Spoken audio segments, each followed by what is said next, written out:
नए भारत का निर्माण। नेक्स्ट, भारत का संघर्ष गरीबी में आटा गीला जैसी स्थिति से जूझने जैसा है।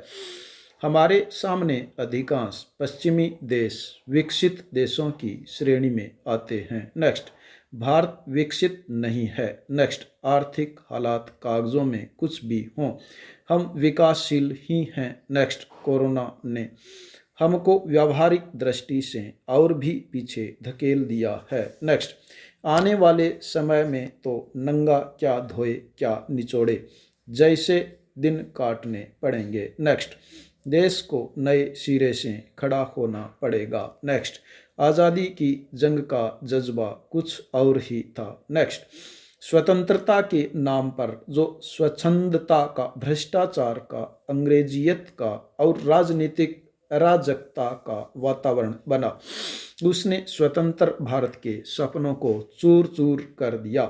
सबसे पहली मार तो उस अखंडता की पड़ी जिसके नाम पर यह संघर्ष रंग लाया। आज देश खंड खंड है, कानून का समान भी खंड खंड हो गया है। अभी लॉकडाउन में भी कानून का उल्लंघन जगह जगह देखा जा सकता है। हम आज़ादी के बाद माटी से जुड़े या दूर हो गए। लोकतंत्र की स्थापना हो गई। जनता का जनता द्वारा जनता के लिए, कितना अच्छा नारा दिया गया। लोकतंत्र के 3 पाए जनता के द्वारा घोषित किए जाएंगे और देश को जनहित का एक सुदृढ़ और संकल्पित शासन देंगे। पिछले 70 वर्षों से किसी राजनीतिक दल ने सत्ता स्वार्थों से उठकर देश की अखंडता और जनता के लिए किए गए उद्घोष को प्राथमिकता नहीं दी। नेक्स्ट, रहा सहा कोरोना खा गया। अब सरकारी कर्मचारी ड्यूटी पर आने के लिए अलग और काम करने के लिए अलग मोल मांगने लगा। उसमें भी दरारें और अनेक छेद हो गए। दूसरी ओर कर्मचारियों की भर्तियां बंद हैं, केवल अधिकारियों की ही भर्ती हो रही है। कोरोना ने सबको घर भेज दिया, कामकाज ठप हो गया, देश बेरोजगार हो गया, धनाढ्य भी हिल गए हैं। क्या हम लॉकडाउन के उठने पर चल पड़ेंगे? कभी भी नहीं। हमारी सरकारी मानसिकता साथ नहीं देती। न जाने क्यों वह स्वयं को जनता का अंग मानकर काम नहीं करती। अधिकारी, विशेषकर केंद्र शासित वर्ग, स्वयं को सरकारों से भी ऊपर मानता है। कानून बनाने में हमारे जनप्रतिनिधि प्रभावी नहीं हो पाते। अतः हमारे अधिकतर कानून विकसित देशों की तर्ज पर बने होते हैं, जो हमारी आर्थिक सांस्कृतिक पृष्ठभूमि से मेल तक नहीं खाते, किंतु कानून बन जाते हैं। इस स्तर का सारा चिंतन अंग्रेजियत से प्रभावित है। तीनों पाए भी और मीडिया भी। इसलिए अधिकांश मीडिया भी स्वयं को सरकार घोषित कर बैठा, जनता का कौन बचा है। ये सब अपने अपने राग अलापने में लगे रहते हैं, क्योंकि सबकी सोच हमेशा अलग अलग होती है। नेक्स्ट, कोरोना से जूझ रहे देश को राहत देने के प्रयासों की कड़ी में शुक्रवार को भारतीय रिजर्व बैंक भी आगे आया है। Reserve bank governor Shaktikanta Das ने सुबह सुबह राहतों की घोषणा कर दी है। इनसे किसे कितना फायदा मिलेगा यह तो वक्त ही बताएगा, पर आज देश की जो हालत है उसमें मुट्ठी भर प्रयास भी झोले भर लगते हैं। राहत भरी ये घोषणाएं पहली और आखिरी नहीं हैं। इससे पूर्व देश की वित्त मंत्री भी कुछ घोषणाएं कर चुकी हैं। कोरोना की विश्वव्यापी महामारी से आने वाला मंदी ही नहीं बल्कि महामंदी का यह दौर रिजर्व बैंक की इन घोषणाओं से कितना संभल पाएगा, यह देखने की बात होगी। नेक्स्ट, रिजर्व बैंक की घोषणाओं से यह दिखता है कि उनमें लॉकडाउन से जूझते छोटे व मझोले उद्योगों के लिए कुछ ऑक्सीजन है। कुछ ऑक्सीजन एनपीए की समस्या से दो दो हाथ कर रहे बैंकों के लिए है, तो कुछ कृषि आवास क्षेत्रों के लिए है। सिडबी, नाबार्ड और एनएचबी सहित सबके लिए जो 50,000 करोड़ रुपए की नकदी मुहैया कराने की घोषणा की गई है, उसका एक ही मकसद है कि जब लॉकडाउन खुले तो कोई भी उद्योग पैसे की तंगी से नहीं जूझ रहा है, सबके पास इतना पैसा हो कि वे काम शुरू करने लगे, उसे 2-4 महीने चलाने के लिए माल की खरीद और मजदूरी तक का भुगतान आराम से कर सके। नेक्स्ट, हमें फिर से पुरानी जीवन शैली पर आना चाहिए। 5 दिन के स्थान पर पुनः 6 दिवस के कार्य दिवस लागू होने चाहिए। धर्म संप्रदायों से जुड़े सारे अवकाश ऐच्छिक हो जाने चाहिए। केवल 8-10 राष्ट्रीय अवकाश रहें। बस स्थानीय अवकाशों पर भी पुनर्विचार किया जाए। कोरोना ने देश में पहली बार एक नई कार्य संस्कृति, घर से कार्य, वर्क फ्रॉम होम करने को विकसित करना चाहिए। इसे सही दिशा दी जाए तो भारत जैसे देश में यह पद्धति मितव्ययिता एक विकास को बड़े आयाम दे सकती है। आज टेक्नोलॉजी ने यह संभव कर दिया है कि सरकारी और गैर सरकारी क्षेत्र में बहुत से काम कर्मचारी घर बैठे बैठे भी कर सकते हैं। उनके आकलन, नियंत्रण, समीक्षा के भी तरीके टेक्नोलॉजी में उपलब्ध हैं। टेक्नोलॉजी के माध्यम से होने वाले कार्यों में पारदर्शिता भी पूरी रहती है और सोशल डिस्टेंसिंग की तो स्वतः पालना हो जाती है। जरा सोच कर देखिए, वर्क फ्रॉम होम के कारण कितनी बड़ी संख्या में सरकारी भवन खाली हो सकते हैं।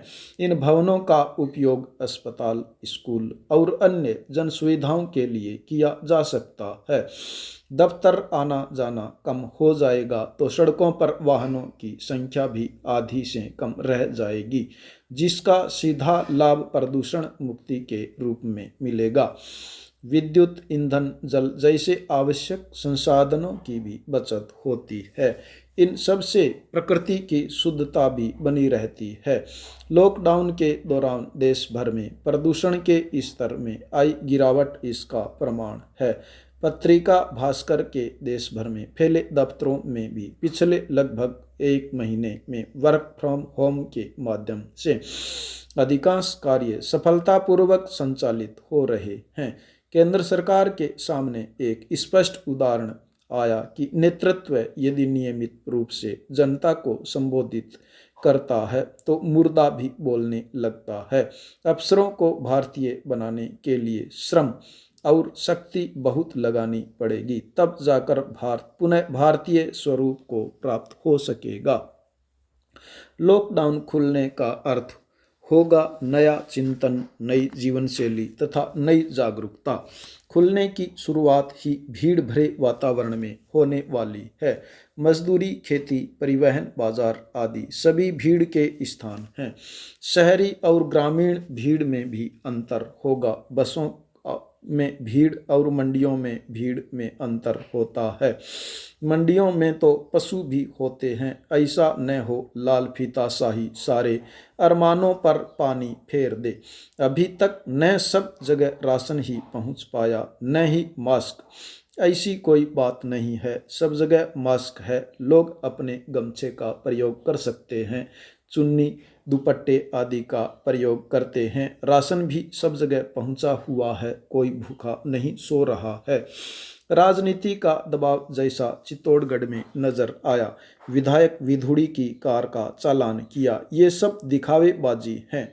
हमेशा ये विधायक तथा इनसे संबंधित जुड़े हुए लोग यातायात नियमों का पालन करते नजर आते ही नहीं हैं। लेकिन क्यों सत्ताधारियों को असीमित पास देकर इस कानून की धज्जियां उड़ा देने को सहमत हो जाते हैं। प्रभावशाली लोग कार पास लेकर गलत कार्यों में दुरुपयोग कर रहे हैं।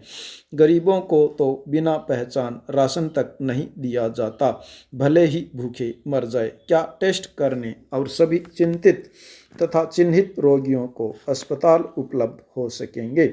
कठिन तो है ही, वायरस स्वयं तो आक्रामक बना ही रहेगा, अपने आप मरने वाला तो है नहीं। अतः इस चुनौती का सामना करने के लिए कम से कम 10 माह आगे तक की स्वास्थ्य योजना तैयार रखनी चाहिए।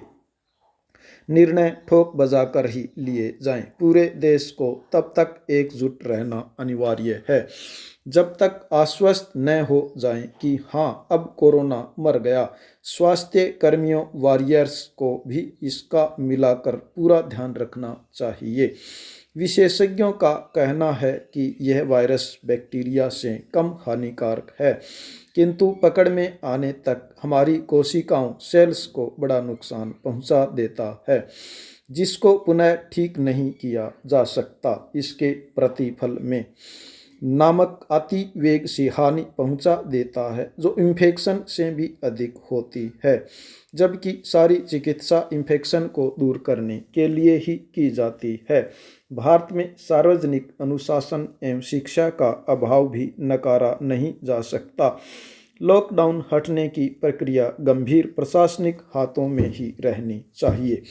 पद गंभीर हों आवश्यक नहीं है, राजनीति गंभीर हों यह भी आवश्यक नहीं है। अनुभव के आधार पर निर्णय लिए जाएं, जीवन को बचाया जा सके, यह पहली आवश्यकता है।